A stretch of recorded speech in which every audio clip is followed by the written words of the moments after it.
right, what's going on, boys? It is Keg and Coop, and we are back. Normally, we do the Saturday NASCAR Cup show at around 4 o'clock in the afternoon, but for other circumstances, we decided to go live after the Saturday night subscriber UFC 262 card. And here we are. So what's going on, my friend? Oh, not much, man. Glad to be back after taking last week off. I mean, I watched the race, but took care of the women last week on Mother's Day. So that's right. I forgot. So, I forgot that you weren't with me last week. So obviously, I'm happy that you spent time with the women that matter in your life. But let me clue you in on what went down. So we ended up grinding a profit. We made about 1.7 units on the race. And you would have been proud, hopped on Kyle Larson late at like 25 to 1. 25 to 1, Coop, after the last pit stop, right? All of a sudden, Larson comes out off that pit stop like fucking gangbusters, right? He was 1.8 seconds back, okay? We hopped on him at 25 to 1. All of a sudden, Coop, he is 1/10 of a second back with 23 laps to go. You know what I think it was?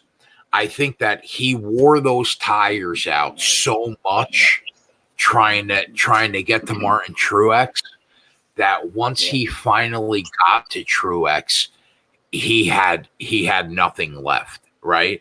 So long story short, Martin Truex gets the win at Darlington. And now we turn our attention to Pocono. Now in 2020. Oh, I'm sorry. God. It's been a long night, Coop. Yeah. I've been on since about 6 o'clock.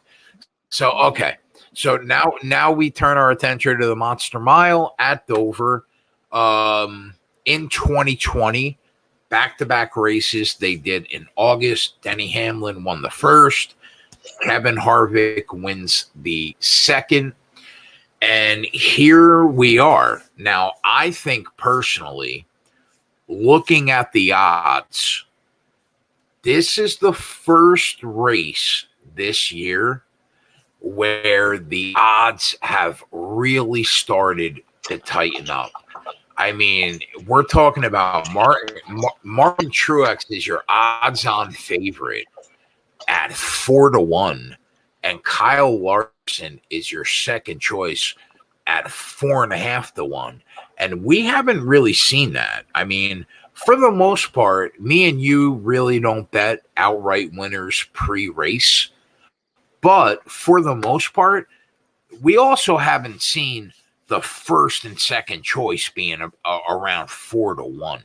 So first, I know that you enjoyed Mother's Day with the fam, but what were your thoughts on what happened at Darlington?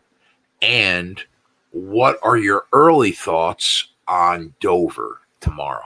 Well, not much happened at Darlington other than Martin Truex. I mean, the guy was just incredible the entire day. And, he dominated that race, throughout. So, he made it kind of boring, minus the piece there that you had with Larson.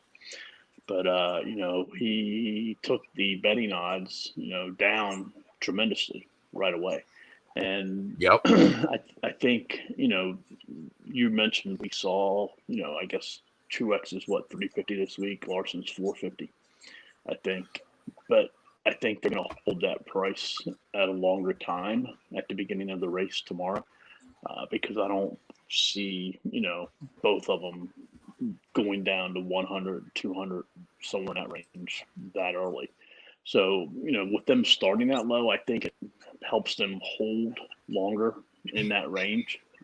than what we had seen, in the past couple of weeks, where one driver, was a ridiculous, 200, 250 early in the race. So, I guess there's some wins and losses for that also. But the other piece too, I think, with them getting that piece so low, it helps some other drivers get some better numbers in the longer range.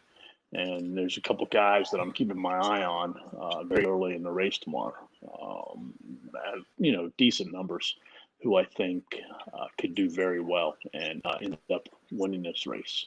Truex could easily win, Larson can easily win, but I think there's 4 other drivers that I think have equal or better shots than them. Okay, so I know you weren't like really honed into Darlington because you had the family. Martin Truex was as good at Darlington as Kyle Larson was the week before at Kansas. Now, Kyle Larson didn't win that Kansas race, but Martin Truex, even though there was a late surge from Kyle Larson, Martin Truex, he, credit to him, he found a way to get it done. I was thinking of you because two reasons. Number one, another really strong showing from Kyle Busch. He finished 3rd. So I wanted to ask you if you think the tide after the last, almost 2 years is finally starting to turn, where we see Kyle Busch come back into the mix like the driver that you and I know that he is. That's my first question.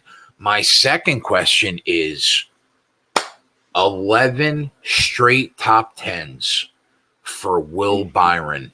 I think right now, Coop, he might be the most underrated and undervalued driver right now on the NASCAR Cup Series. So I want to know, what do you think about Kyle Busch finally putting 2 races together?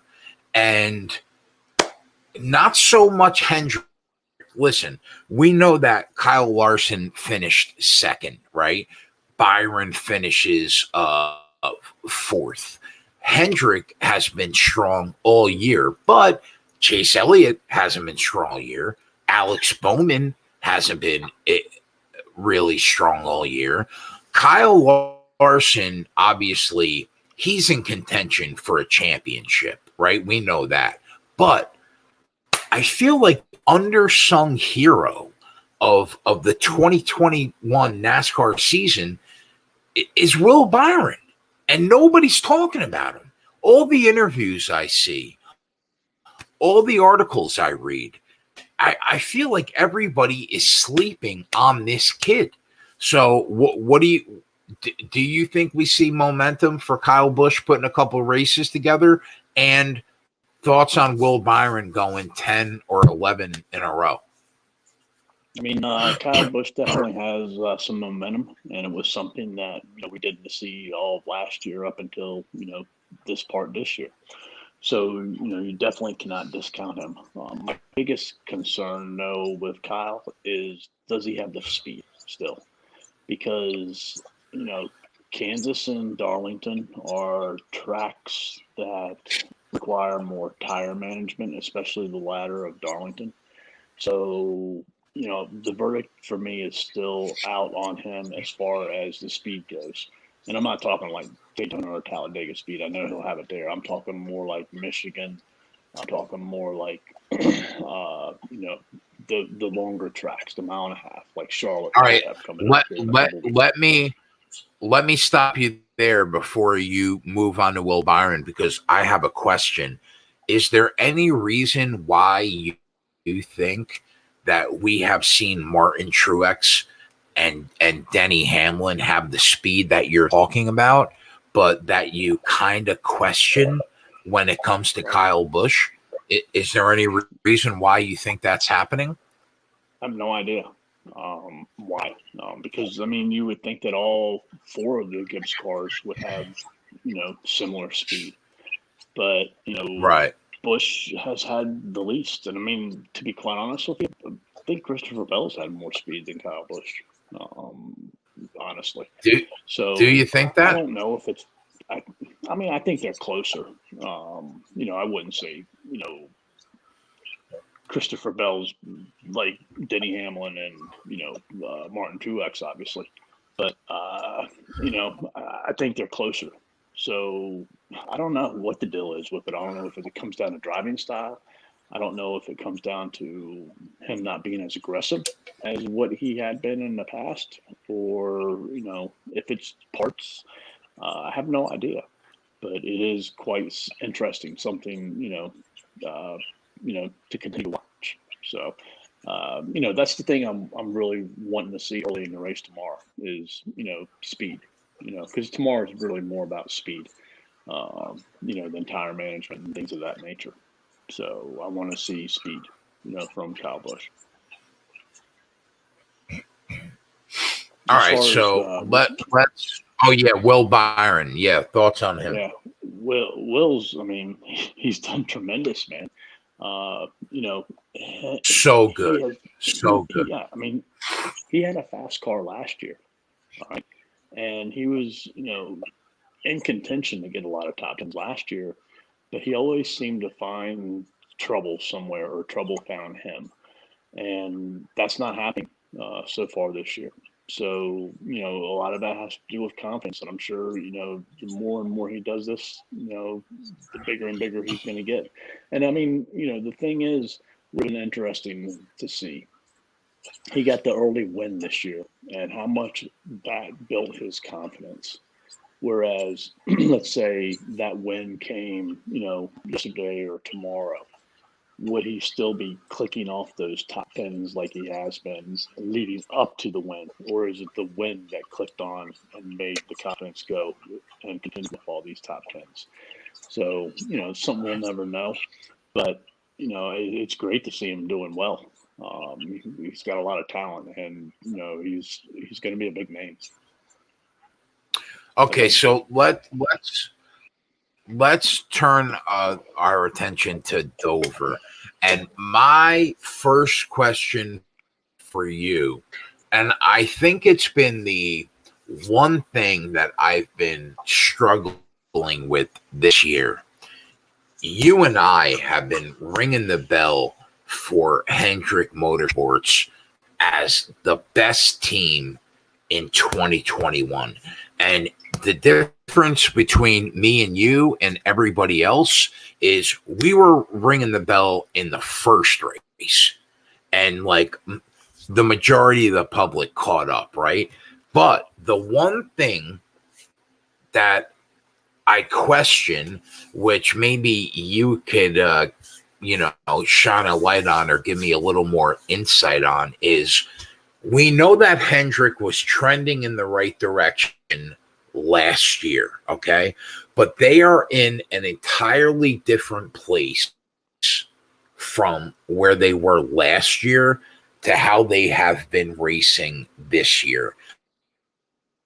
So Dover, for example, if you take a look at the last two races at Dover, okay, the two Hendrick drivers that stick out is Chase Elliott has like either the second or third best average finish at Dover since 2015, and Kyle Larson has the second best average finish in the last 6 races and has been extremely strong through the last 10 races.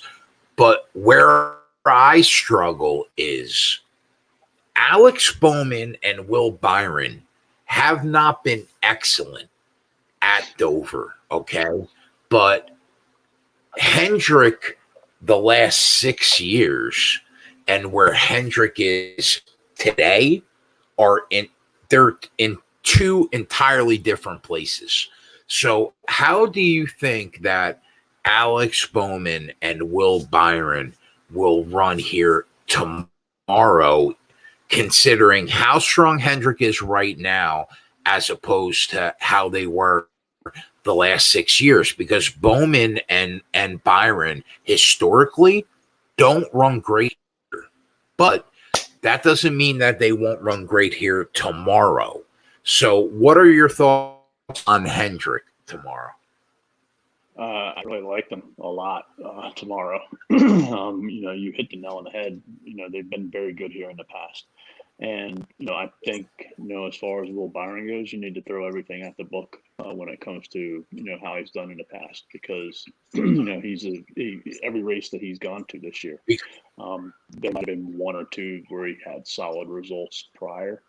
But the majority he did not have, and he's exceeded them. So, throw the book out on as far as history goes. So, he could get up there and lead tomorrow.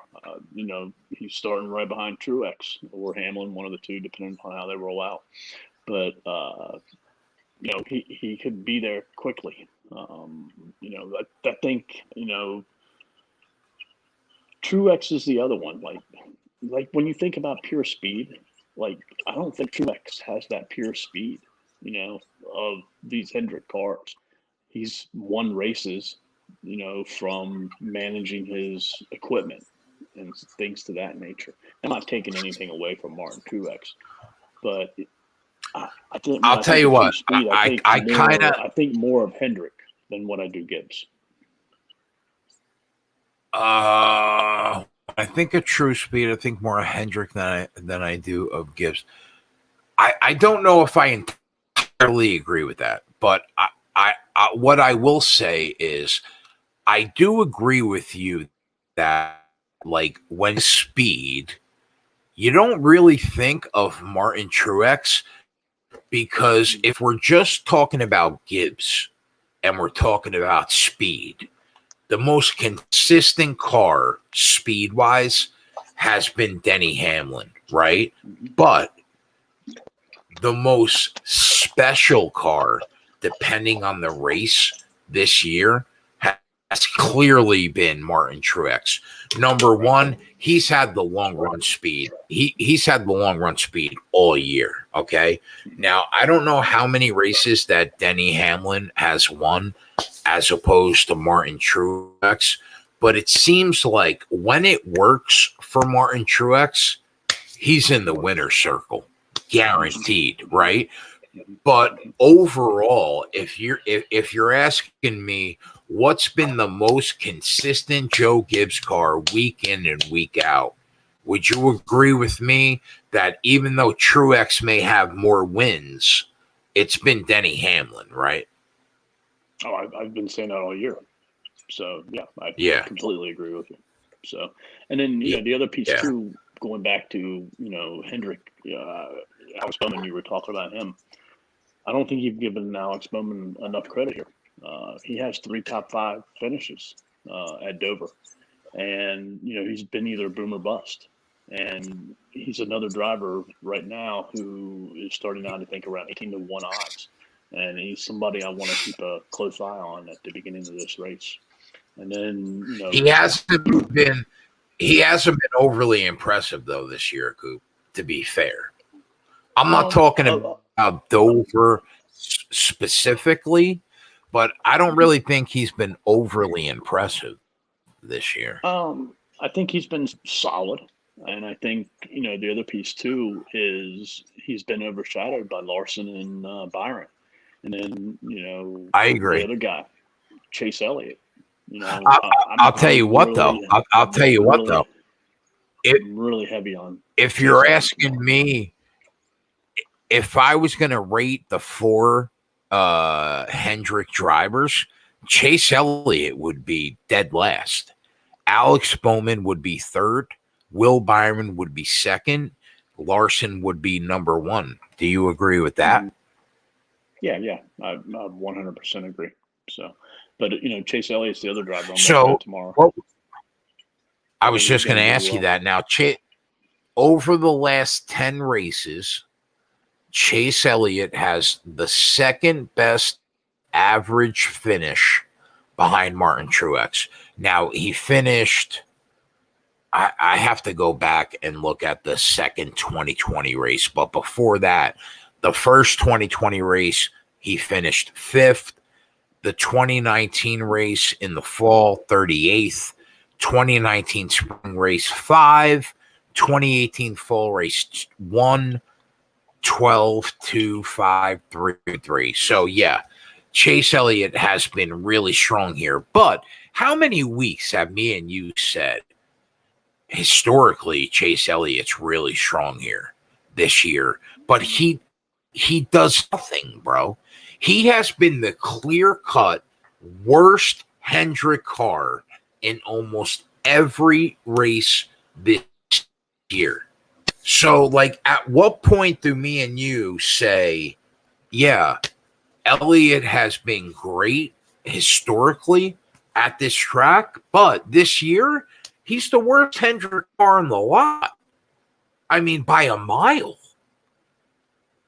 I won't give up on Chase Elliott strictly for one reason, all right? And that's because Hendrick Motorsports has speed, all right?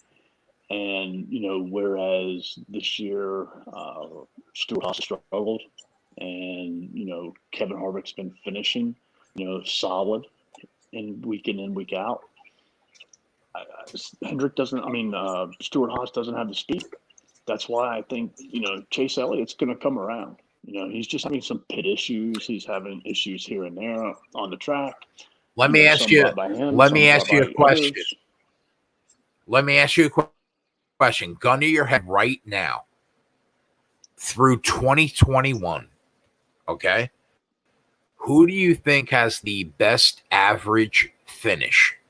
Chase Elliott with that Hendrick speed, or Kevin Harvick with that Stuart Haas speed that they can't quite get right this year? Oh, it's Kevin Harvick. But, listen, that's where it comes down to. Like, Kevin Harvick's 45 years old. Chase Elliott's, 25, 26? It's the maturity piece. Kevin Harvick understands how to manage and take what he's been given so far this year and end up with that good result. Whereas Chase Elliott, he hasn't. He's young. He's still working his way through that piece. So I think a lot of that has to do with experience. So, I understand what you're saying, but I'm not giving up on Chase Elliott. No way.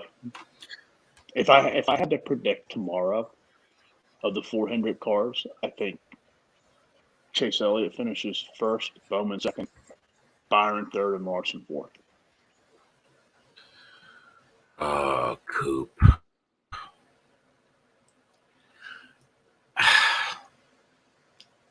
Listen, the tide's going to change. I'll tell you what, though. You know what? The tide's going to change. I don't think it's necessarily what you're saying, okay? But what I will say, I guess, like, my only, like, comeback to you, right, would be, if not for how the NASCAR playoffs are structured, Chase Elliott would have never in his wildest dreams sniffed the fucking championship last year. I mean, like, literally not even in his wildest dreams, because that car was good last year. It wasn't great. Far from great. It was solid. But gun to my head, Denny Hamlin and Kevin Harvick deserved to win that championship last year by a mile, as opposed to Chase Elliott. And I understand that you're right. He's young. He's 25 years old. But Will Byron is almost 3 years younger than him and shitting all over him this year. Now, Alex Bowman, slightly older, not much, also shitting all over him this year. And Kyle Larson isn't much older than Chase Elliott, to be fair, if we're going to be fair, Now, gun to my head, do I think Chase Elliott is a better pure driver than Will Byron and Alex Bowman? I do. Yeah, I do. I don't think he's better than Kyle Larson, but I do think that he's better than Alex Bowman and Will Byron. But they both, all three drivers, have found something that Chase Elliott just can't find this year. I mean, the disdain that you're showing for Chase Elliott is just amazing. I don't. Come on, Coop. I agree with everything. I agree with everything that you said, man. But come on. I call spade a spade, and I'm fair. But you know what? You can't win a championship last year and then clearly have the best team in 2021 and be the worst driver out of four. Like, there's no excuse for that. Like, me and we both rate Hendrick number 1 this year, Gibbs number 2, Penske number 3, Stewart-Haas number 4. You and me are like linked in the fucking brain when it comes to NASCAR. We know Hendrick 1, Gibbs 2, Penske 3, Stewart-Haas 4, right? So you can't be like number 4 on the best team in the sport this year. I mean, that doesn't equate. Like, does that not make sense? Like, he blew an engine in one race. All right, like, that has nothing to do with him. All right, he should have won. He should have won the road course, but there was some shit that happened late. But even if we gave him the win at that road course, he has severely underperformed compared to the other 3 drivers at Hendrick. All right, I'm not going to disagree with you, but listen to this. All right, we were talking about Will Byron. All right, and when his win happened. All right, and how it's propelled him. Yeah. All right, Chase Elliott's going to get this win, and he's going to get it tomorrow. All right. And how many road course races are coming up in the next month and a half? I'll tell you what, I love the fucking confidence. I'll bet Chase Elliott right now. Do you feel good about now, don't get me wrong. You've been saying that you think that Chase was gonna win like a couple races over the last few weeks, but do you like him tomorrow? Do you think it all clicks finally? I already told you. I think I like him more than Bowman. I like him more than Byron. I like him more than Larson. And I like him. He's one of the 4 drivers that I'm going to be watching very early in the race. Elliott, Bowman. All right, so let's talk. Are 2 of them. Yeah, go ahead. No, go ahead. Do you think that Will Byron tomorrow is basically another fucking automatic top 10? Yes. Unless he has, some type of, mechanical issue. I'll tell you what, Coop. But Kyle Busch is my favorite driver, but the way that Will Byron has raced this year at like just turning 23, I'll tell you, I mean, that to me, he's a future NASCAR Cup champion. Do you agree? Most definitely, I agree. But I want to know one thing: do you think? Yeah. Do you have the love for Will Byron enough where he can make the background of your show? Wait, say it again. Where he could what? Where he maybe you can get a picture of him or a sticker or something. Fuck you. Put him on the wall. You know what? Much? I'll tell you what this video just did. When this video is over, everybody that's currently watching this video or that will watch this video, when I sign off, I will go directly to Amazon.com and I will buy a Kyle Busch sticker and a number 24 Will Byron sticker. Okay. Because Kyle's my guy. He's my number one guy. But Will Byron is like, he's becoming my number two guy. I think this kid has a ton of talent at 23 years old. I'll tell you that. You need to show it, man. You know what? I mean, that's hurtful. You're my guy, Coop. You're my guy. I mean, god damn. All right, so let's dig in. All right, let's dig in. All right, so the odds-on favorite right now, Martin Truex Jr., you can find him somewhere between plus 350 and plus 425, depending on where you look. Do you think that Martin Truex Jr. should be your odds-on favorite tomorrow? Oh, most definitely, yes.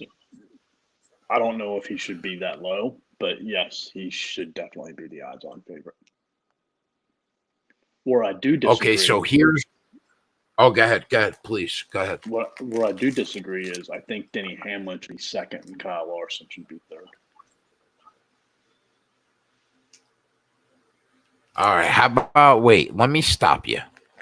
Eric Chang said, I don't watch NASCAR and I won't be betting it, but I thought that anybody that's going to go live at 10:30 Pacific, because it's 2:00 in the morning on the East Coast, he said, I thought anybody going live at 10:30 p.m.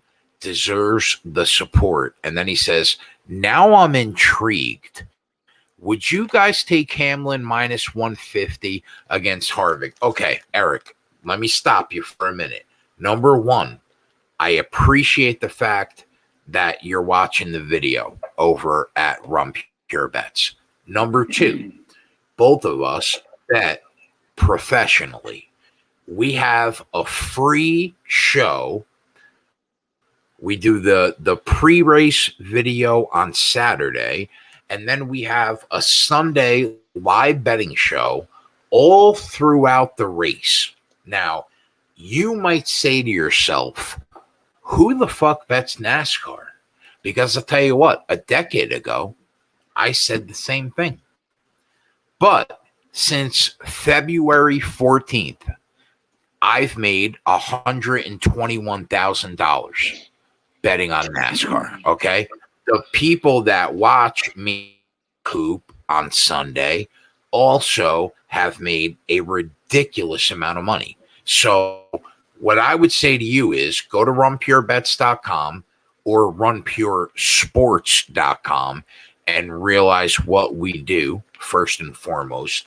Best daily fantasy team in the entire country, and probably dollar for dollar the best betting team on the Run Pure Bet side. But if you don't know who we are, go back and look at the videos every Sunday and count the units that me and Coop have made for people.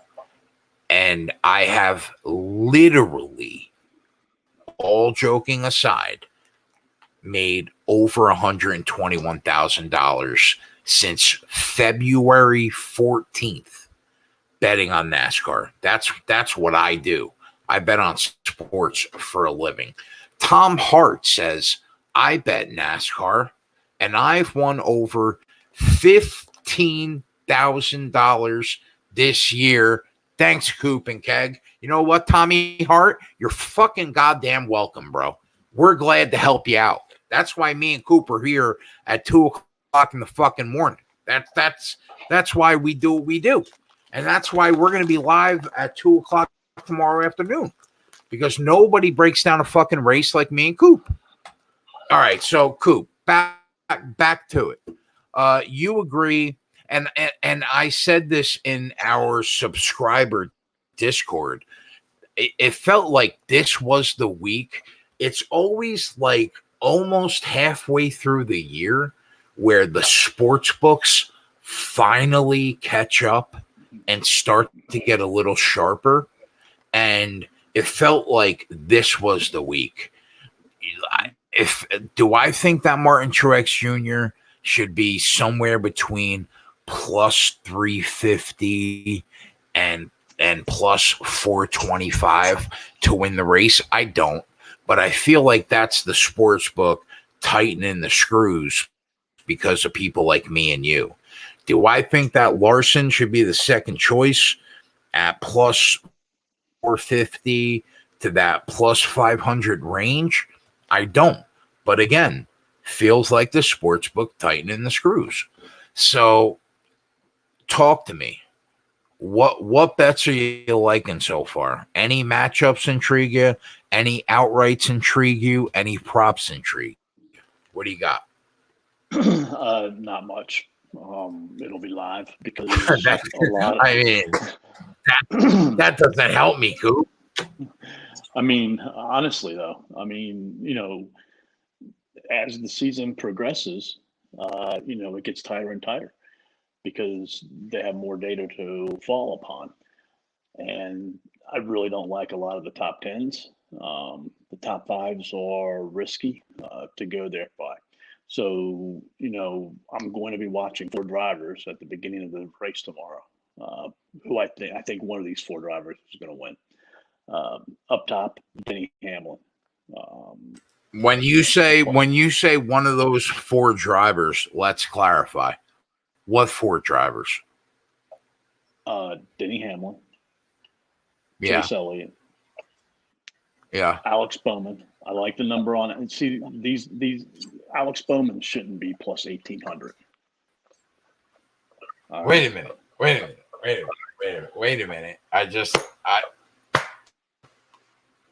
Denny Hamlin, Chase Elliott, Alex Bowman, which I took a step back. And what's the number 4? You might take a farther step back. Uh-oh. Are you ready? I am. You might like this a little bit more because you like their team, but I think Christopher Bell tomorrow is somebody to watch. I mean, I'm not gonna lie, Coop. I got a half chub. My dick's half hard. I'm not gonna lie. So Alex Bowman, Christopher Bell, Denny, and Chase Elliott. Mm-hmm. And I mean, I'm not discrediting Martin Truex, all right, by any means. What could we get on Alex Bowman and Chris Bell pre-flop right now? 18 and 25. All right, so let's talk about that. Why? I understand why you're on Chase. I understand why you're on Denny. Why Chris Bell? Why Alex Bowman?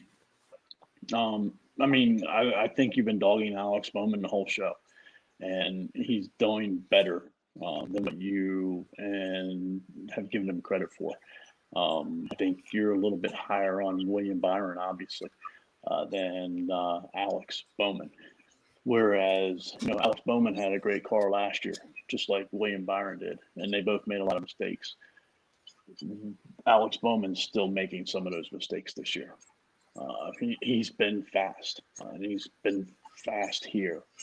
And, he's somebody I learned to watch at the very beginning of the race at, 1,800, because I think he should be more in the 14, 15, range. And Christopher Bell, you probably don't realize this, but last week at Darlington, in the race that Truex dominated, he was in 5th place until he had the mishap at the end of the race. And if you go back, he had a great race, like you said, 5th place. I think he finished somewhere around like 13th or 14th. But all in all, I agree. He had a great race last week. But he finished 21st. But he was up in that top 10 the majority of the race. If you look at the week before in Kansas, he finished 8th. If you go back to the no, which is random. He finished 14th, Coop. Oh, sorry. I'm sorry. I was looking at the start position. Never mind. You're right. Yeah, he finished 14th. 14th. But nonetheless, like you said, he was in the top 5 late. He was great last week. But carry on, continue. I know it's Xfinity, all right, but he won 2 of his races here at the Xfinity. If you go back, he is riding in the car that Eric Jones ran in. Eric Jones ran very well here, not as well as what he did, at Darlington, when he was with Gibbs, but he had some very good races here, and I think you have the chubby for William Byron, all right. I Christopher do. Bell. I mean, Coop, could we be fair? Like, if you never watched a NASCAR race in your whole life until this year, how could you not love what that 23-year-old kid has done? Right. Yeah, he I think he broke the record this week, Coop. I don't think listen, I'm handicapping always. I don't watch like the NASCAR pre-show often, but I think they said he was the first driver in 20, 30 years to finish in the top 10 11 straight races. I mean, what that kid has done has been incredible. Right. But I think we're 1 year away from Chris Bell pulling what William Byron is doing, and if you're really wanting to know who the two faces are going to be in the NASCAR series on down the road, it's going to be those two. I agree. Yeah, I agree. He's just somebody I want to watch. Tomorrow. Well, let me ask you. I'm not going to place a pre-race by any means. I'll tell you what, I don't hate it. Listen, like, I wasn't a big Chris Bell guy until you started like really pounding into my head how good he is.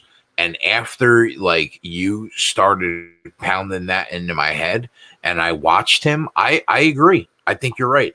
I think he is one of those drivers that is going to be the future of the sport.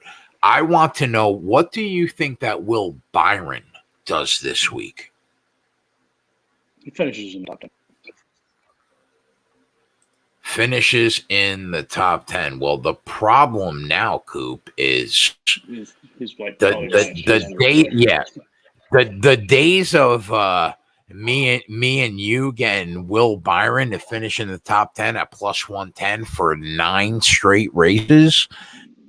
That's over. He's now minus 215. What about a top 5? See, do you think he's live for a top 5? Yeah, I think he's live. I think he's live, but I like Christopher Bell better for a top 5. The number is better. I think it's probably like 500. Chris Bell top 5 is plus 325 on DraftKings. Will Byron top 5 plus 190.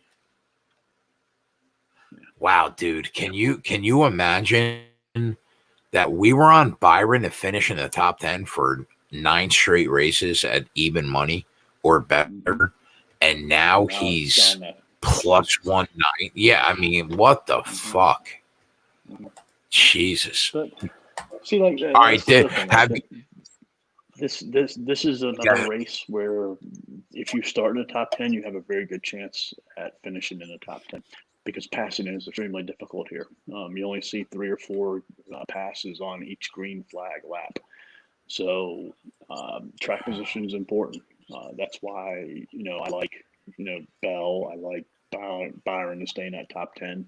It's going to be hard to get into the top 10. And then I was telling you, pre-race, this has been a race that's been dominated by the big 4 teams of Stewart-Haas, Penske, Hendrick, and Joe Gibbs, where their drivers end up in the top 10 the majority of the time. You'll get these races where you have like, Ricky Stenhouse, Chris Buescher, Austin Dillon, Tyler Reddick, those types of teams, drivers, they'll get the top tens, Matty D. You'll find, 2, 3, 4 of them sometimes finishing the top 10. But all right, let's take only one. Yeah, go ahead. Only one. Go ahead. All right, so we could start to get through this video so we could call it a night, because we're going to be live for 5 hours in about 10 hours from now. So, all right, so row 1, Martin Truex Jr., Denny Hamlin. Row 2, in my opinion, right now, the best 2 Hendrick cars, Byron and Larson. Who do you think takes stage 1? Hamlin, Truex, Byron, or Larson? What do you got? That was the bet I was going to talk about. I think taking Truex and Hamlin to win stage 1. If they both of them, scrape a unit. God damn it, Coop. We think way too much alike, bro. Seriously. All right, so right now, Martin Truex plus 300 to win stage 1. No, I got 300 at another book. I got Denny Hamlin plus 420 to win stage 1. I'll tell you what. Okay, here's what I'll say. I like those bets at 3-1 and 4.2 to 1. But I would be lying if I didn't say Kyle Larson and Will Byron are probably the last 2 fucking cars that you want in row 2 to catch them for a stage 1 win. Do you agree with that? Yeah, I agree with that because, like I said the whole time, they have speed. They have speed. So, Hamlin has speed too. That's kind of why, Truex I'm a little worried about. He's done very well here. Was it hard to pass leader today? Were there many leader passes? Was fresh air king? I'll tell you, you know what my favorite bet was in stage 1, Coop? Will Byron to finish in the top 3 at stage 1 at plus 300. That's a solid bet. I like that bet. I like that bet, bro.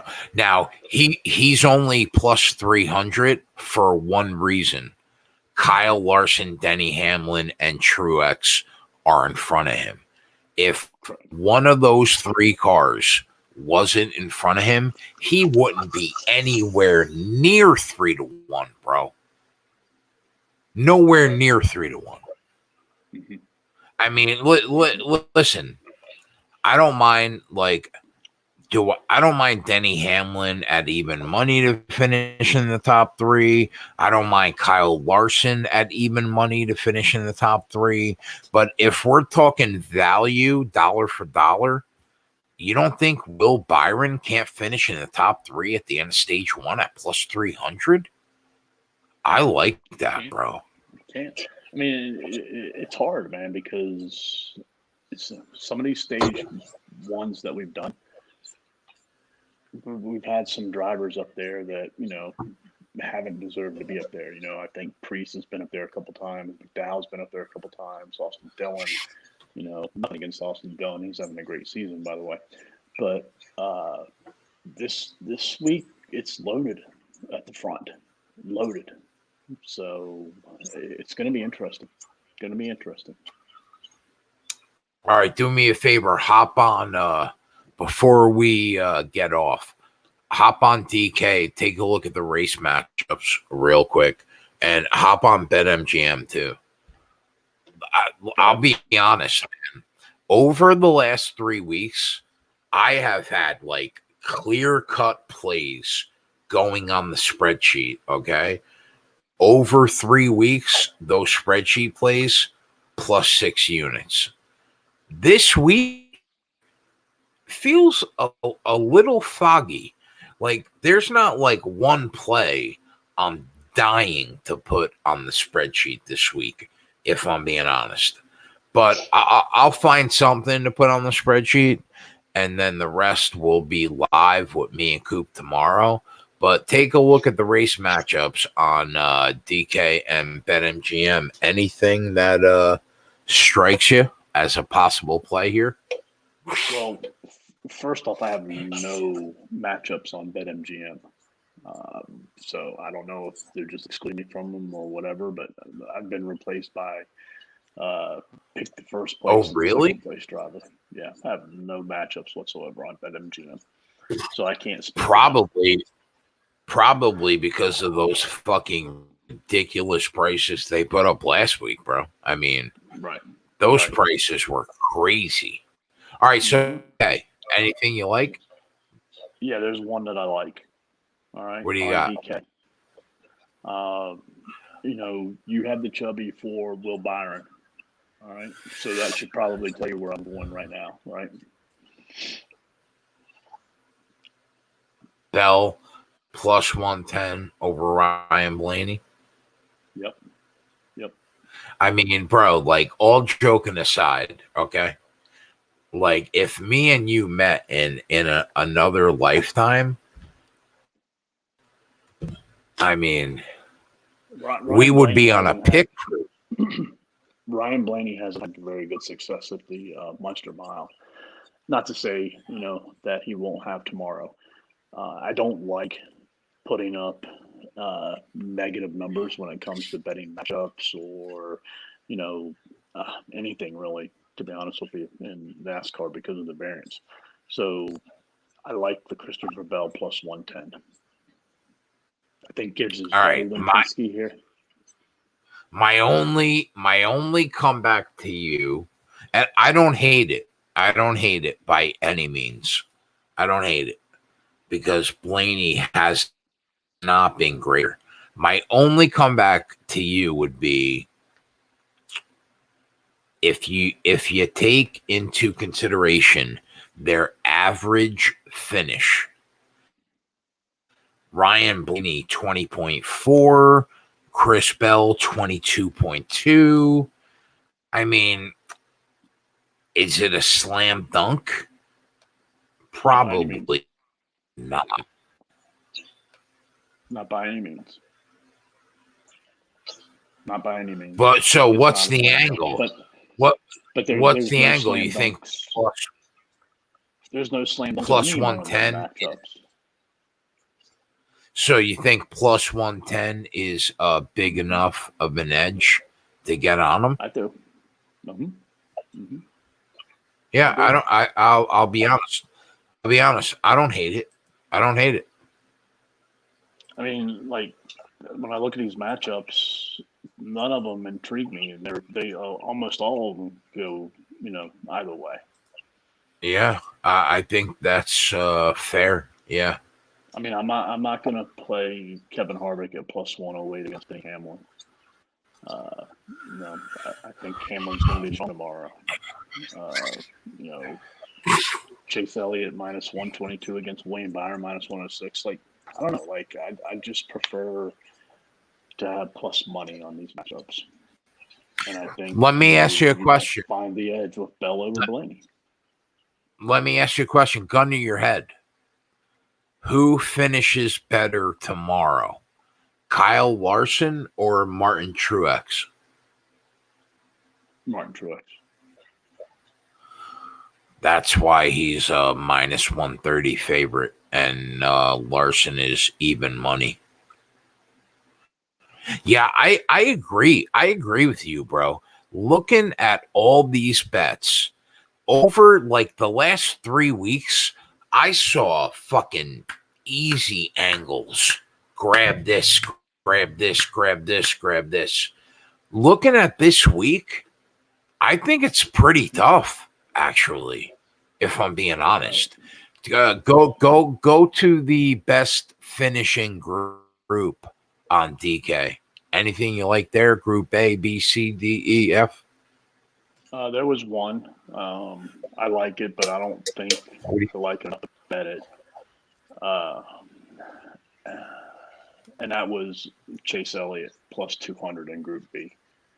It's risky because it has Byron in there and it has Logano in there, which we haven't really spoke about Logano. But, Penske in general, this has been an up and down track for them. And I think they're going through a little swoon right now. They have some COVID issues. They have some crew chiefs that are missing because of missing lug nuts last week and things of that nature.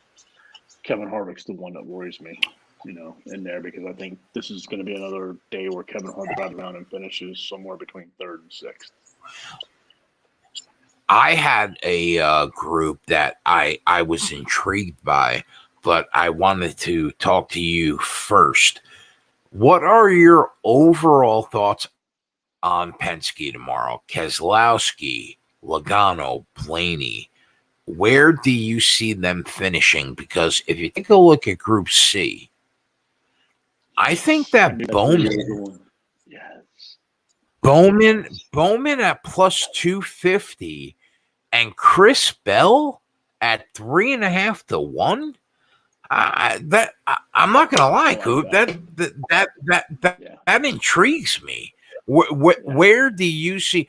I'm not gonna lie to you. I don't have a good feel for Penske this week, and I don't trust anybody other than you. So, what are your thoughts on Penske this week? I think Logano and Keselowski are probably going to finish anywhere between 4th and 10th, somewhere in that ballpark. I mean, they could finish worries the top 10. 4th. I mean, when you say anywhere between 4th and 10th, that kind of worries me. Right, but I mean, that also tells you I don't have a solid, belief that they're going to do very good.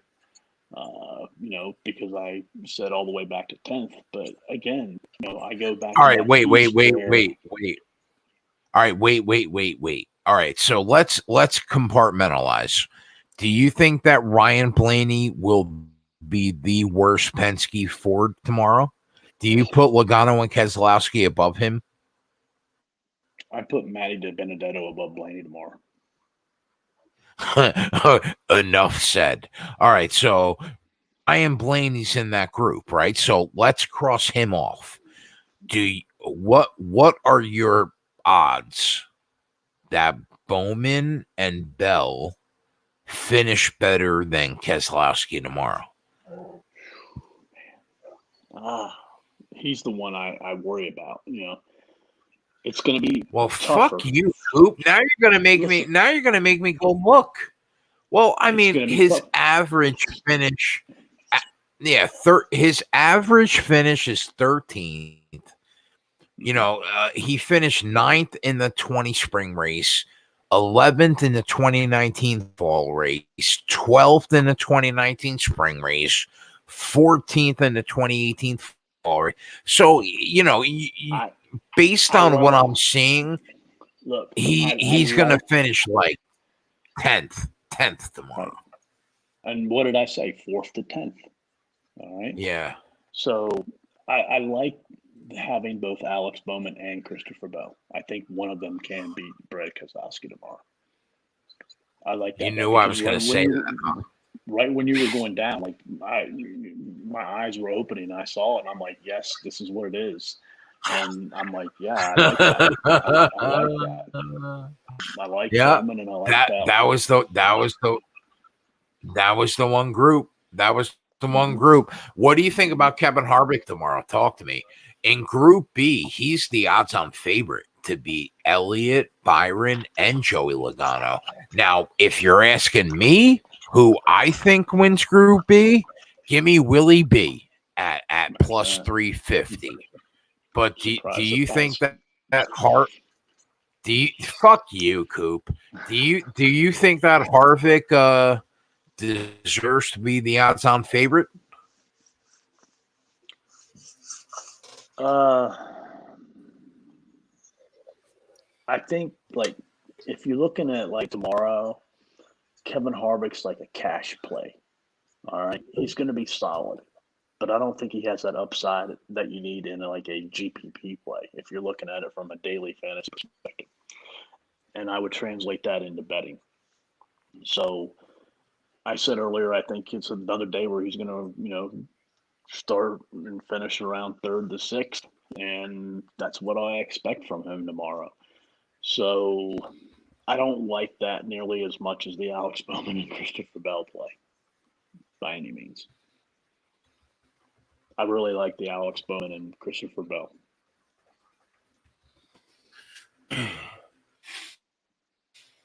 All right.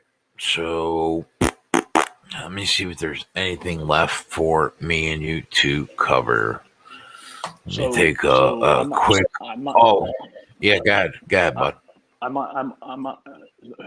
do you think wins tomorrow? You asked me. Who do you think wins? Okay. My response to you would be take out Talladega and Daytona. Throw them aside. I think that this is the hardest race for me and you to pick a winner in almost every race this year. Now, I know we like the Chase in the road course. We cashed the ticket because we took him in stage 1. Throw the road course out. Throw the 2 restrictor place races out. I have had a better feeling for every other race this year, aside from the 2 restrictor plate races and the road course. I got to be honest, Coop. I don't know. I think that there are probably 7 drivers, maybe, that could win this race. If you're saying, Jay, based on how cars have performed this year and how cars have performed at Dover over the last 5 years, I'm going to say that the odds are correct. I do think that Martin Truex should be the odds-on favorite. He's either won or finished in the top 2 in 3 of the last 4 races here. So I agree that Truex should be the favorite. Am I going to pick him to win? Not at plus 350. No. Now, the one thing that I haven't spoke to you about that I mentioned in our subscriber Discord a couple days ago. This is now you've only been with me for 1 year. So this is the point, Coop. Once I see the odds start to shift, that I start to shift my strategy for betting on NASCAR. Up until this point, right? Me and you, we don't make pre-race bets. We grind, a couple props here, a top 5 there. All our outright bets are focused on live. That's why me and you are up 121 units since February 14th. But this is the point, Coop, where once the odds start to shift, okay, I start at this time of the year, I start to make one pre-race look on the person that I think is most likely to win the race. Normally, it starts on June 1st, historically. But as I'm looking at the odds, I feel like we're 2 weeks early. This is the point where I say to myself, you know what? Let's throw away a unit to get on Larson or Truex or whoever the fuck I think is going to win the race early. worst case scenario, if the person that I think is going to win, right, is in the lead all day, and we have them at 4-1 because we threw one unit out there early in the race. If the odds start to slowly go down, like Truex did last week, like Larson did the week before, the worst case scenario, we throw away one unit. Who cares? Me and you pick up fucking 8 to 12 units a weekend. So if we have to throw away one unit just to get the best price on the person that we think is going to win the race, at this point in the year, so be it. Why do I say that? Because if you threw away a unit on Martin Truex Jr. last week at 4.5-1, who cares, bro? If he wins, great. If he doesn't, grab Kyle Larson at 25-1, who got within 1/10 of a second for him to win the race with 20 laps to go. Listen, if Kyle Larson doesn't cash that 25-1 ticket, so be it. You got Truex at 4.5-1. So I think this is the time of the year where I'm going to start to take one shot early. And my gut says, historically, if we take a look at how well Martin Truex Jr. has run at this race, my gut says it's his race to lose. And my gut says that if I wasn't going to pick him to win this race, it would probably be Kyle Larson. So this week in particular, I think the odds are fucking dead on balls accurate. I think the bookies got it right this week. I think Truex should be your first choice. I think Kyle Larson should be your second choice. After that, I think it's wide open. Listen, could it be Chase Elliott? Yeah. Could it be Will Byron? Yeah. Could it be Denny? Yeah. Could it be Kevin Harvick? Yeah. Could it be Kyle? Yeah. See, if I were going to make one pre-race bet, it would be on Denny Hamlin. If I was going to make one pre-race bet, it would be on Denny Hamlin for the win. For the win. Wow. Like, I mean, I tell you what, he's 6.5-1 pre-race. I mean, considering, like I said, the screws are starting to tighten, right? But all things considered, 6-1 is not a bad price on the best car at Joe Gibbs right now. Because I would still give Denny Hamlin the nod for the best car at Joe Gibbs. Like 2-3 weeks ago, who was the pre-race favorite? It wasn't Martin Truex and Kyle Larson. It was Denny Hamlin and Kyle Larson. So you're getting some, extra bucks, so to say, on a driver who just a couple weeks ago was, in that position that Truex was in. Yeah. So that's if I were to make one, it would be Hamlin for me. It would be Denny. Mm-hmm. If you gave me one free bet, okay.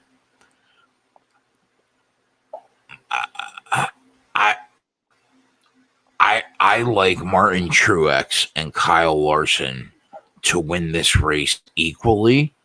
I would flip a coin, and heads would be Truex, tails would be Larson. Wherever it landed, I would take one of those two guys. Obviously, we know historically Truex is he's a machine at Dover. Okay, now Kyle Larson didn't run here in 2020, but before that, he was a fucking beast at Dover. So Yeah. I I'm just not as feel high like on this Larson week. like you are. What do you mean, like I this don't know. year? I'm just not. No. I mean, we've been on Larson all year. Come on, man. For this particular race or whatever. I think he's gonna have a good race, but I don't know. For whatever reason, I don't see him getting up front and dominating like he has the last couple races. I mean, what? Listen, my response to you would be this: throw away 2020, right? And if you throw out 2020 and you count like 2019, 2018, and 2017 in six races. Hey, What? keep talking. I gotta What? go to the bathroom. Keep talking. I gotta go to the bathroom. Oh, okay. I'm So listening. Keep can talking. you hear me even if you go to the bathroom? Yeah, man. Yeah, I can hear you. Keep talking. Oh, okay. So if you throw out 2020, Coop, and we go 2019, 2018, and 2017, Kyle Larson in far worse equipment than he's in right now has one win, 3 top 5s, 4 top 10s, and 5 top 20s. So I mean, that makes me think in like 2021 in a Hendrick Motorsports car, I think Kyle Larson's going to be fucking tough to deal with tomorrow. I really do. Like, so much so that it's hard for me to pick between Martin Truex and Kyle Larson. Gun to my head, I think one of those two fighters. Here we go. I'm saying fighters because I'm still in UFC 262 mode. But yeah, gun to my head, one of those drivers finds a way. See, I mean, I bro, think. like, think about Go how bad the equipment was for Kyle Larson in the 42 car as opposed to the fucking shit he's driving at Hendrick. And even still, he's got 1 win, 3 top 5s, 4 top 10s in 6 races. Now you're going to give him the shit that they're running with at Hendrick? Yeah, I like him. I like him a lot, man. I think him or Marty wins tomorrow. See, I think you've totally gone off board, man, and you're being a lot more conservative right now than what you were at the beginning of the year, where You know what I think? You know what I think? I think that's so hurtful that I threw my cigarettes behind my back. I don't even know where they are right now. That's what I think.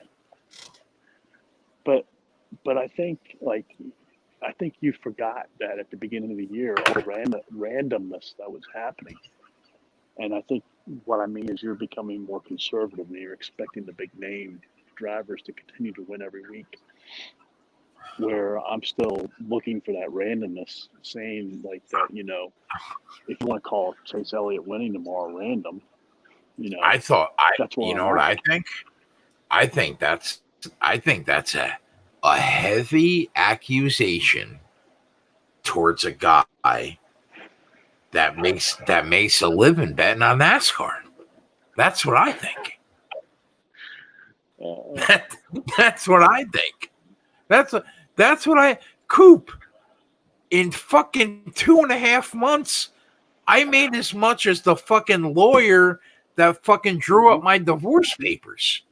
I think that's a heavy. I think that's a heavy accusation, right, but and it's I kind of think hurtful. It's kind of hurtful, Coop. all I'm saying is you're becoming more and more conservative, and you're going with the chalk, so to say, drivers. Whereas I'm keeping my mind open, and I'm not discounting like a Chase Elliott tomorrow. Well, my comeback to that would be, it's a normal NASCAR year doesn't start the year with 9 different drivers that win the first 9 races. You and me know historically that is not how NASCAR goes. That's why Denny will win 5 races one year, in the same year that Harvick wins 8, in the same year that Kyle wins 5. What's happening in 2021 is a fucking anomaly. When was the last time that you saw 9 guys win 9 weeks in a row in NASCAR? That is the exception to the rule. That's not the rule, Coop. I agree, and I agree with you. But man, Denny Hamlin's going to win, and Chase Elliott's going to win, and why can't it be tomorrow? Denny has Denny not won one race this year? No. That's crazy, bro. When you think about where he's been with 30 laps to go in like almost every race this year, that's crazy. I'll give you a Denny Hamlin. I'll give you a Denny Hamlin, but don't bring that fucking Chase Elliott shit at me, because he hasn't been anywhere near the fucking lead. We're gonna make a friendly bet. Yeah, I'm in. Just a friendly bet to talk shit tomorrow on the show. I'm in. Best combined finishes. All right. You have okay. You get Truex and you get Larson, and I'm taking Denny Hamlin and I'm taking Chase Elliott. How much? $1? Just friendly bet. Like a super friendly bet, like a $1 bet. I'll buy you. All right, I'll tell you. I'll buy you a case of noodles and noodles. Okay. Because of the way this video has gone. Or no. Right? I want Truex, Kyle Larson, and I'm a Willie B fanboy right now, right? And I'll give you 3 drivers, best average finish, and the loser buys the winner dinner next weekend. All right, so you got Denny, Chase, and who do you want? Who's your 3rd driver? Christopher Bell. Okay, so Denny, Chris Bell, and Chase Elliott against Kyle Larson, Marty, and Will Byron. I mean, you might as well buy me fucking dinner right now, Coop, at 3:00 in the morning. Like, you might as well buy me dinner right now. All right. We'll see. I'm still expecting the randomness to happen tomorrow, man. Whereas you're becoming, old cool grandpa, man. Expect the same. Yeah. Now I'm a 40-year-old grandpa, huh? Okay. All right. There's been a lot of digs towards the Kegs way in this 1 hour video. All right, we got to give these people something to fucking bet tomorrow, Coop. Now, listen, subscribers, we got to give them something. What are we going to give these guys? I really like the Bowman and Christopher Bell. All right, over Keselowski and Blaney in that group. All right, so let me ask you this. Wait a minute, that was my bet. No, I know. I like that.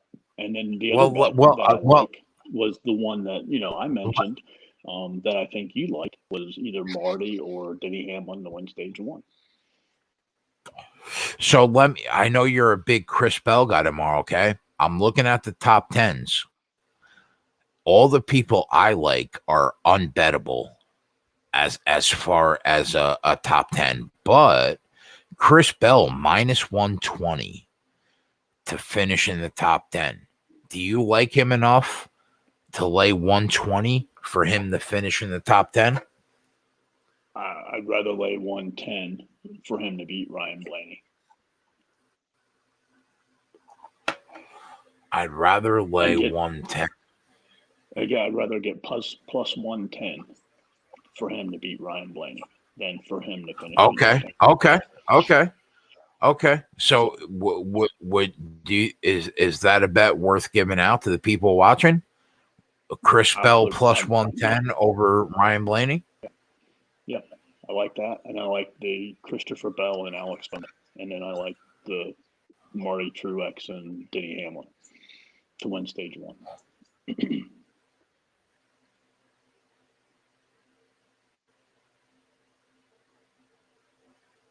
What do you think about? Okay, I like that. And you know what?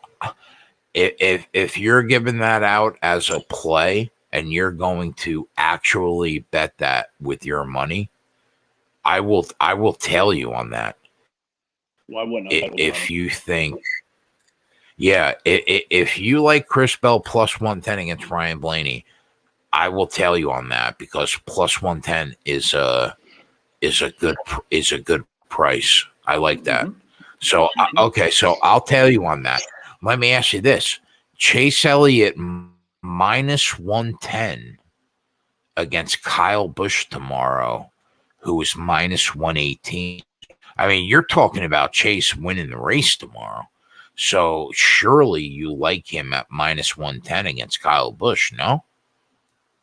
Yeah, I like it, but again, I just don't like putting negative numbers on a NASCAR race for whatever reason. I don't mind doing it in the NBA and things of that. Yeah, but you know what, Coop? I mean, that's the name. That's the name of the game when you're talking about one-on-one. Mm-hmm.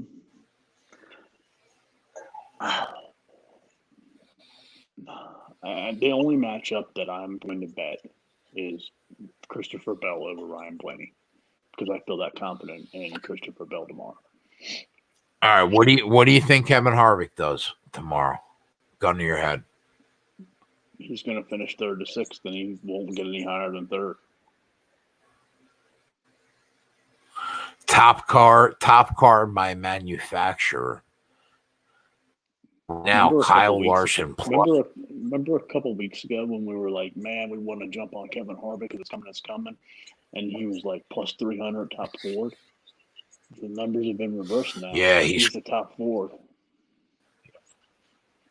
Yeah, plus 155. I mean, the bookies think Kyle Larson is going to have such a day. He's plus 125 to be the top Chevy. Elliott's plus 275. Yeah, I like Chase Elliott. To be the top Chevy. Toyota's got Marty to be the top Toyota at plus 110.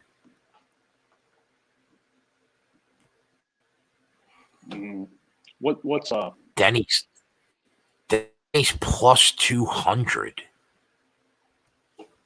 Mm-hmm. My boy's plus 1,100. You think Denny finishes ahead of Marty tomorrow? Yeah. I wouldn't have put him in my group against him if I didn't think so. I'll tell you, plus 200. It's going to be close. Plus 200 is not a bad price, man. Mm-hmm. Mm-hmm. Mm-hmm. I wish I can give people a play that I loved, but man, it seems like a live betting kind of day, boys. You don't love Bowman and Bell over Blaney and Kozlowski? Yeah, that's what I was going to say. If I'm going to give out one bet, it would be best finish in Group C on DraftKings. Take Bowman at plus 250 and Bell at plus 350 to beat Brad Keselowski and Ryan Blaney tomorrow. And hopefully either you scrape 1.5 units profit, or you scrape 2.5 units profit, and you hope either Bowman or Bell wins. Aside from that, I'm not gonna lie, I've looked at every angle that there is, and So I'm not even gonna give a play out to subscribers on the spreadsheet tomorrow. From me personally, it's going to be 100% completely live betting. I don't see one bet that I truly like enough to give to Run Pure Bet subscribers tomorrow. So you're not going to bet one driver per race like you were talking about 20 minutes ago? No, I'll probably do it like as soon as the race starts. Mm-hmm. Mm-hmm. That's what I'll but if you're asking me, Keg, who are the two people that you think win the race tomorrow? I hate to be square, and that's normally not the case, but I think either Truex or Kyle Larson are going to win the race tomorrow, pre-race. It could change live the way that me and Coop hop on people live. But yeah, I mean, gun to my head, I think Truex at 4-1 and Kyle Larson at 4.5-1. One of those, my gut says, wins the race. Now, tune in tomorrow.